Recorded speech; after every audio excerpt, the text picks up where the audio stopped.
బైరి నరేష్ అనే వ్యక్తి హిందూ వ్యతిరేక, క్రిస్టియన్ వ్యతిరేక, ముస్లిం వ్యతిరేక. ఏమి వ్యతిరేకి అంటే నేనేం బీక్కుంటా వాళ్ళది?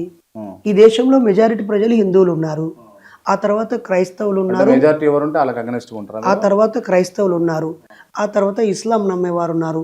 ఆ తర్వాత ఏ దేవుని నమ్మని వాళ్ళు ఉన్నారు. ఆ తర్వాత బుద్ధిస్టులు ఉన్నారు.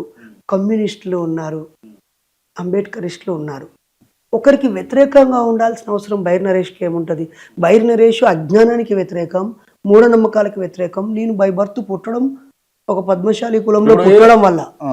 పుట్టడం వల్ల నా తాతమ్మ, నానమ్మ, అమ్మమ్మలు, నా బంధుమిత్రులు ఆ ఆచార వ్యవహారాల్లో లేదా ఆ పద్ధతుల్లో దయ్యాలు, భూతాలు, మంత్రాలు, తంత్రాలు, కర్మ సిద్ధాంతం ఇవన్నీ పిచ్చి పిచ్చివన్నీ నమ్మి వాళ్ళు సంపాదించిన డబ్బులు పాడు చేసుకుంటున్నారు, గొడవ పడుతున్నారు, మానవ సంబంధాలు దెబ్బతింటున్నాయి. వాళ్ళు అసలు చదువుకే దూరం అయిపోతూ ఉన్నారు. పిచ్చి పిచ్చివి నమ్మి చచ్చిపోతున్నారు, చంపుకుంటున్నారు కదా!